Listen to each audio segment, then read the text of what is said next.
Hi, I'm Advocate Jomolaru. Cinema Vivadam Nemam. When art meets law, sparks fly.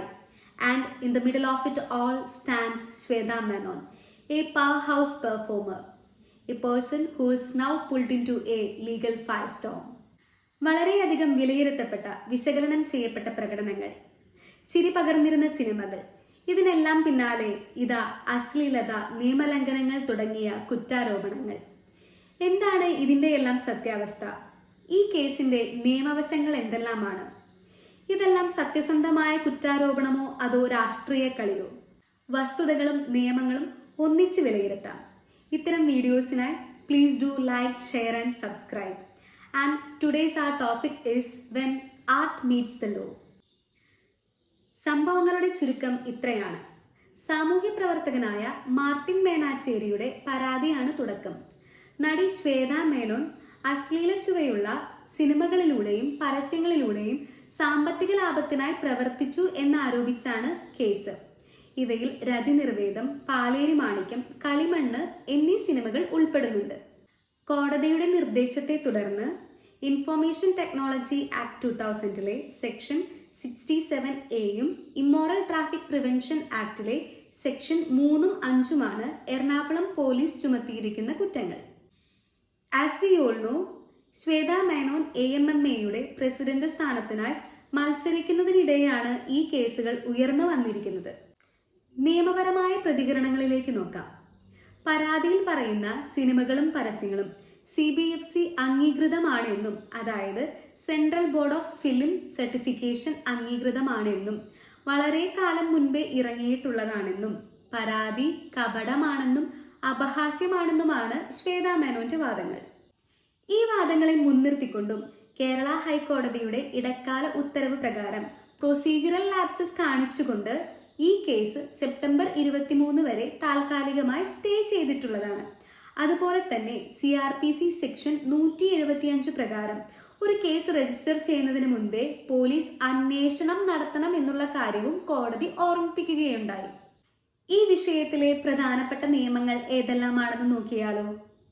എന്താണ് information technology act 2000 section 67A? Section 67A പ്രകാരം സെക്ഷ്വാലിറ്റിയുള്ള ഉള്ളടക്കം electronic മീഡിയയിലൂടെ പ്രചരിപ്പിക്കുന്നത് കുറ്റകരമാണ്. പരസ്യങ്ങളും സിനിമകളും ഓൺലൈനായി പ്രചരിപ്പിച്ചതിനാലാണ് ഈ വകുപ്പ് ചുമത്തിയിരിക്കുന്നത്. ഈ വകുപ്പിന്റെ കീഴിൽ വരുന്ന പണിഷ്മെന്റ്സ് എന്തൊക്കെയാണെന്ന് നോക്കിയാലോ? ആദ്യമായാണ് ഒരാളെ കുറ്റം വിധിക്കുന്നതെങ്കിൽ അയാൾക്ക് 5 വർഷം വരെയുള്ള തടവും 10 ലക്ഷം വരെയുള്ള പിഴയുമാണ് ഈടാക്കുന്നത്. അതല്ല, ഒന്നിൽ കൂടുതൽ തവണയായി റിപ്പീറ്റഡായി കൺവിക്റ്റഡ് ആവുകയാണെങ്കിൽ 7 വർഷം വരെയുള്ള തടവും 10 ലക്ഷം രൂപ വരെയുള്ള പിഴയുമാണ് ചുമത്തുന്നത്. ഈ വകുപ്പിന് കുറച്ച് എക്സെപ്ഷൻസ് ഉണ്ട്. അതായത്, ഇലക്ട്രോണിക് മെറ്റീരിയൽസ് പബ്ലിക് ഗുഡിന് വേണ്ടി പ്രചരിപ്പിക്കുകയാണെങ്കിൽ, the electronic materials which are published for public good such as works of science, literature, art or education, ഇത്തരത്തിലുള്ള കാര്യങ്ങൾക്ക് വേണ്ടി പ്രചരിപ്പിക്കുന്നതാണെങ്കിൽ ഈ വകുപ്പിന്റെ കീഴിൽ വരുന്നതല്ല, അഥവാ ഈ വകുപ്പ് ബാധകമല്ല. അതുപോലെ തന്നെ ബോണഫൈഡ്ലി റിലീജിയസ് പർപ്പസിന് വേണ്ടി പ്രചരിപ്പിക്കുന്ന കാര്യങ്ങളാണെങ്കിലും ഈ വകുപ്പ് ബാധകമായിരിക്കുന്നതല്ല. Immoral traffic prevention act 1956 section 3 and 5 സാധാരണയായി മനുഷ്യക്കടത്ത്, ലൈംഗിക തൊഴിലാളിത്തം തുടങ്ങിയവ തടയുന്നതിനാണ് ഈ സെക്ഷന്റെ പ്രാഥമിക ഉദ്ദേശം. എന്നാൽ ശ്വേത മേനോന്റെ കാര്യത്തിൽ സ്ത്രീ ശരീരം പണത്തിന് വേണ്ടി ഉപയോഗിച്ചു എന്നുള്ള ആരോപണമാണ് ഈ സെക്ഷന്റെ കീഴിൽ വരുന്നത്. CBFC certificate. സിനിമകൾക്ക് CBFC അംഗീകാരം ലഭിച്ചിട്ടുണ്ടെങ്കിൽ അവ നിയമപരമായി പരസ്യപ്പെടുത്തുവാൻ സാധിക്കും. Certification means it has passed censorship rules. അതായത്, പരാതിയിൽ പറഞ്ഞിട്ടുള്ള സിനിമകൾ 3ഉം CBFC അംഗീകാരം ലഭിച്ചിട്ടുള്ളവയുമാണ്. അടുത്തതായി പ്രധാനമായി ഈ കേസിൽ പറഞ്ഞിരുന്ന ഒരു സെക്ഷനാണ് CRPC സെക്ഷൻ 175. CRPC സെക്ഷൻ 175 പ്രകാരം ഒരു FIR രജിസ്റ്റർ ചെയ്യുന്നതിന് മുൻപ് പോലീസ് പ്രാഥമിക അന്വേഷണം നടത്തേണ്ടതായിട്ടുണ്ട്. ഇത് കേരള ഹൈക്കോടതി സ്റ്റേ ചെയ്യുന്നതിന്റെ ഭാഗമായി പോലീസിനോട് ചൂണ്ടിക്കാണിക്കുകയും ചെയ്തിട്ടുണ്ട്. സിനിമാ ലോകവും നീതി ലോകവും കൂട്ടിമുട്ടുമ്പോൾ ഒരേ ഒരു ചോദ്യം മാത്രം. Are we witnessing justice or judgment? നീതിയും ന്യായവുമാണോ കാണുന്നത്, അതോ ഒരാളെ വിധിക്കുന്നതാണോ?